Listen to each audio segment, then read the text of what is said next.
Savvy Mike, and this is I Am Savvy Mike TV. And well, the Drake versus Kendrick saga continues to take right and left turns, and things keep happening that we really don't see coming. We really don't. Pause, but we just don't see it happening. Um, there was news that came out, I believe, yesterday or the day before yesterday, seeing the time that I'm putting this out, that Drake and UMG and Spotify had settled. It was like they came to some agreement. They had a conversation. The lawsuit stuff was over, and the Drake fans were cheering. Yeah, see, he didn't even go through it. Yeah, they were celebrating. You got to celebrate every little W that you get, and I'm not mad at it. So they were out there cheering on Twitter, right? And then literally maybe 12 hours later, we come to find out he has filed an official lawsuit. Like, this isn't the first one, the pretrial type lawsuit where, I just want all the information I can get so I can sue you. No, this is the actual suit. 81 pages long, apparently. And it is revealing a lot, exposing a lot. Apparently, Drake had to take his son out of daycare because of the song Not Like Us. This is craziness. This is madness, what this is. And I will continue to say what I've been saying. I know you want to hear Act. We'll get to Act. Let me finish yapping and we'll let Act go. Let me just finish. Let me finish yapping, okay? I'll say it once and I'm going to say it always. Drake doing all this malarkey, suing UMG, his fucking label, suing Spotify, is worse than J. Cole apologizing. It's just worse. Sorry, Drake fans, it's worse. My GOAT, yeah, he apologized to Kendrick and bowed out of the beat. That's what my GOAT did. But you know what he did after that? He fucking kept rapping his fucking ass off, killing niggas on every verse, every feature he could get his hands on. You know what y'all GOAT did? He went and dropped 100 gigs of behind-the-scenes footage. Did a few features on some pop records with Gordo and fucking Camila Cabello. Dropped like 9 songs of records I guess he had recorded. I don't know. No Face was cool. Circadian Rhythm was alright. And then after all of that, couldn't get no heat really going. Couldn't get no hit without the help of his label. This man says, you know what? Fuck it. If I can't really drum shit up like I was with them independently, then I'm just going to sue them for, I guess, killing his career. I don't know, man. For a man that kept saying he was unbothered during all of this, this nigga seems very much so bothered. But either way, Act showed some disappointment and says this makes Drake look horrible. Let's listen. Because if you think that UMG, first of all, today was a very important day. Him filing this lawsuit meant that Universal has to commission probably at least $1 million in responding, gathering some type of discovery, because that's what comes really next, filing motions, doing all these show cause motions, setting all, probably it's going to be a lot of money. They have obviously an extensive legal team, but now Drake is costing them money in court when he used to make them money on Spotify. That doesn't tell them that when Drake wants to drop his next project or Drake wants anything, that they're going to be like that. They have any incentive to keep promoting Drake's career to make him a bigger star while he's trying to take money outside of the contract from them. It doesn't make sense. So for me as a music fan of Drake, I look at this and say, well, he might as well just tell us prepare for a cold winter, because I don't think we're getting no new music from him. I don't want that. So that's why I think it's bad. I want new Drake music, and I want his music to do well. I don't think his music or anybody's music could do the best to its ability without the label. It's an industry, it's baked in the cake. If you're not with Universal, Sony, or if you're not with motherfucking Warner, your music just won't get to the next legs. I was explaining again to someone today. Let me give you the real analogy. A lot of this, that's why I keep saying industry, a lot of this music shit's almost like a Ponzi scheme. Okay? Check this out. Universal, they've leveraged their catalog so much for decades. They essentially own the stores. So let me give you an analogy, right? Imagine you own some fire-ass product. This is your product. I'm going to make it up. Your product could cut the lawn, cut your hair, and clean the bathroom. That's your product, whatever product that is, right? Fire, right? Everybody loves it. Cool. People see it on TikTok. People like, oh, shit, that's that shit, blah, blah, blah, blah. It's supposedly fire. Well, how do they get it? Well, they got to go to the store to go get it. Well, who owns the store? Well, partially Universal, Sony, and goddamn Warner. Now, at first, they're going to let that shit sit up there on a nice little front aisle. Okay, cool. Everybody talking about it on TikTok. Go get it, go get it. But then they're going to approach a person when it starts to get a little bit more traction and say, hey, listen, yeah, since we own the store and we own everything else and we could promote it a little bit better, how about we do a deal? How about we take your song, we're going to make it 10 times bigger, but we're going to do some things because we own the store that you can't do, right? I.e., instead of having it on that shelf that, yeah, people see it because of all this word of mouth promotion, we're going to put like this little kiosk that when people walk in the store, they can't avoid it. They got to walk around it or they got to directly interact with it.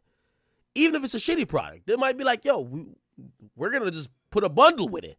Every time people spend $25, they get $5 off your product. Basically, that's what I'm telling you. That's why you can't beat these labels. They control all the catalog, so I don't care how good your song is. You got your Jello ball and you got 16 million plays on your new song. Yeah, you could be independent, but what you just had is a lightning in a bottle. This label is going to tell you, we're going to not only make the song 3-4 times bigger than you could ever do by yourself, we're going to give you a whole career with it, and we're going to go fund it. I know people keep saying why sign to labels, but the cake is still baked the same damn way. Okay? This is why this is why Universal, Warner, and Sony, they're not in the business of trying to create DSPs. They're in the business of owning the catalog. If a company reserves the right to own 90% of the store, put it like this, and I'm going to give you a Drake, because I know people like, oh, Drake go independent. This is what happens. Say Drake gets a hot song. This is how it works when Drake's on Universal. When Drake gets a hot song, everybody move out the way. Drake got a hot song. No, you can't even drop, nigga. We don't even want to hear you right now. It's Drake's turn. Limit all new product to market because Drake, who is a priority of us, is making a shit ton of money. Okay? That's how it works. Priorities get the priority. Okay? Remember, you own the store. So now you tell everybody else trying to get their product, no. The first, second, and third shelf is all Drake. So, yeah, too bad for y'all. Y'all can't, right now it's Drake. He got to smash. It's God's plan. This is what happened when you're not with a major. Okay, say you're Jello Ball or whoever. You got a hot song.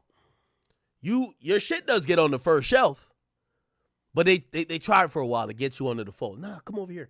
Everybody try to get you.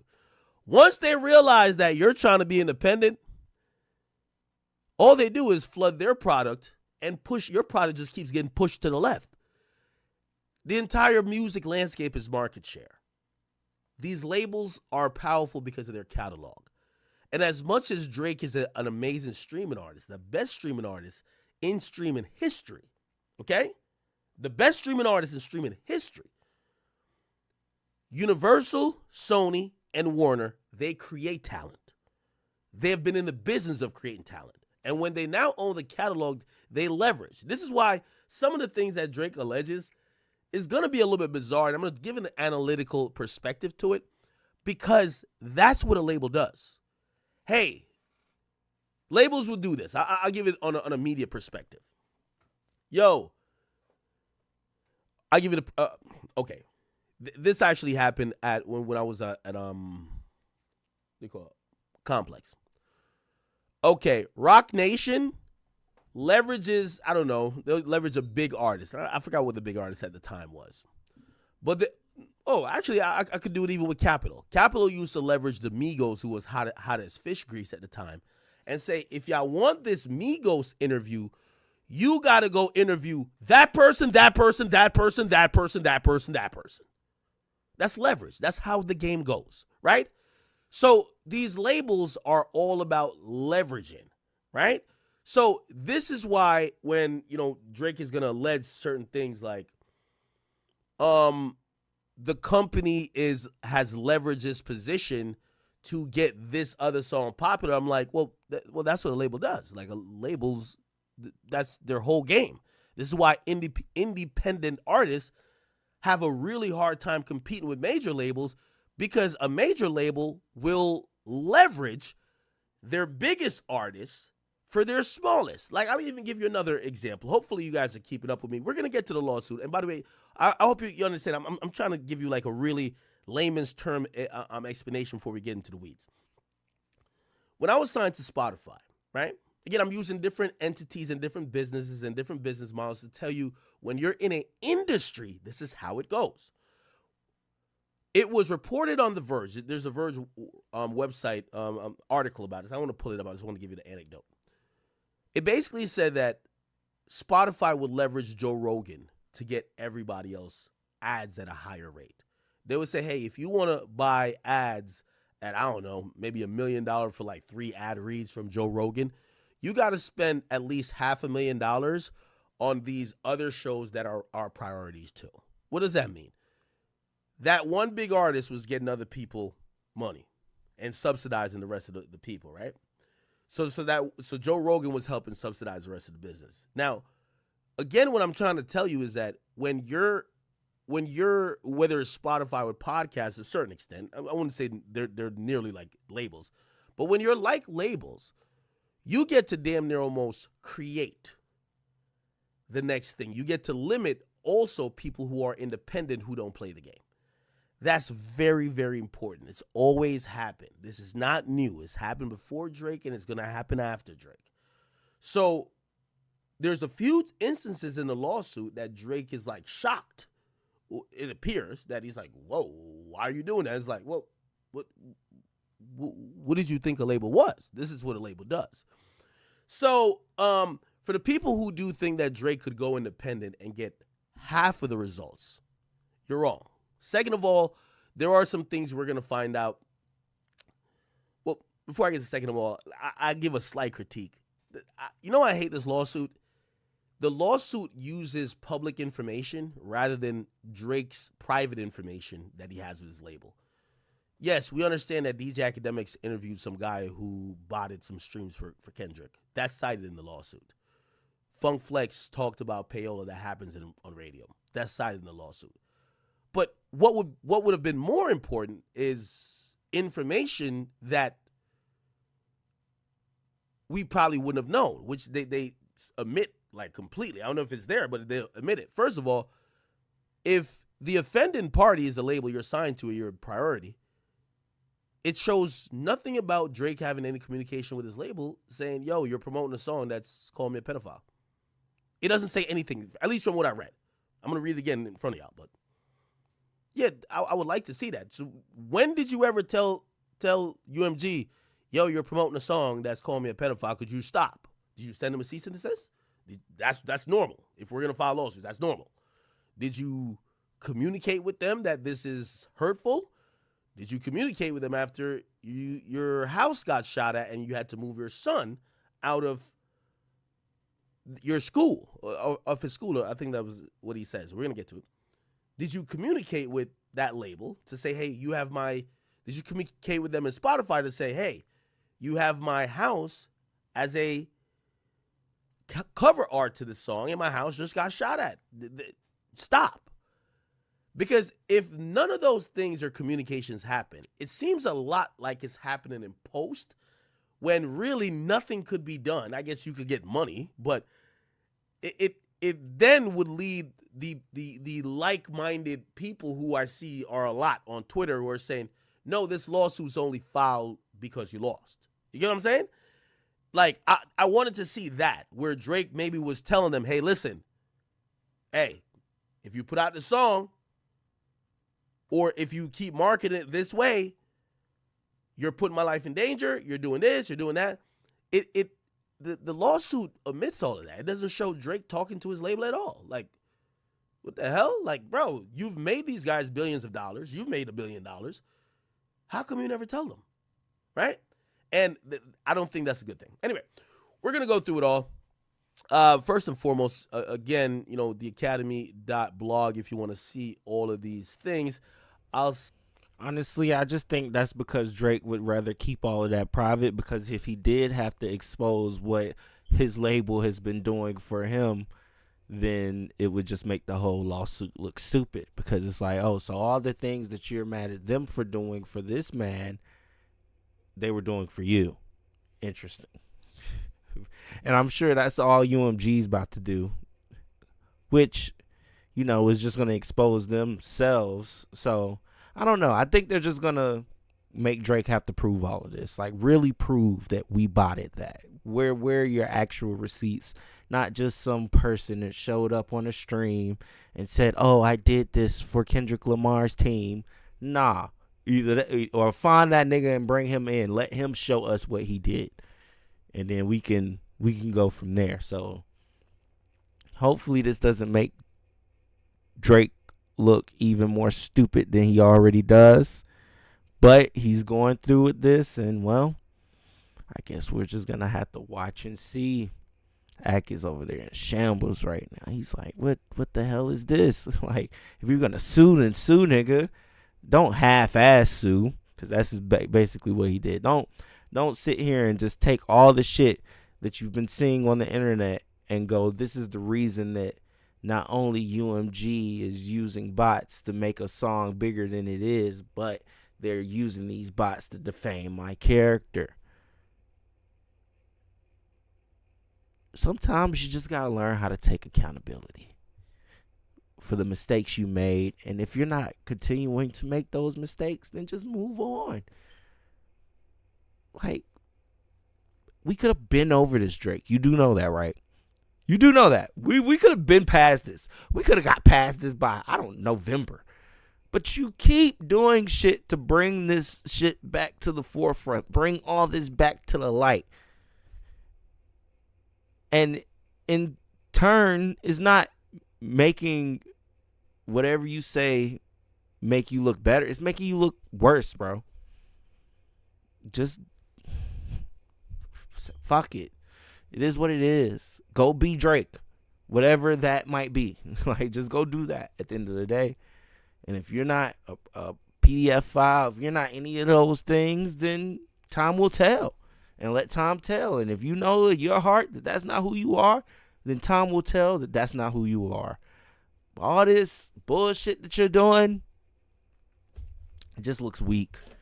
And you're showing more of your white side than your black side. I believe Drake when he said at the end of the Fighting Irish freestyle, I'm staring at my daddy while y'all tell me I'm not that nigga. I'm like, he has points. That's black. That's a point. But the more he moves around, it's like, oh no, this is one white motherfucker right here. One white ass light bright. Okay, I'm done. Anyway, let me know what y'all think about the lawsuit. DJ Akademiks' reaction to it all. Let me know what you think in the comments below. I am Savvy Mike. This is my Yapathon. Shout out to the scammers scamming, the hoes hoeing, the tricking, the thoughts thoughting, the plotters plotting, the backdoor boys backdooring. Shout out to all of them. Peace.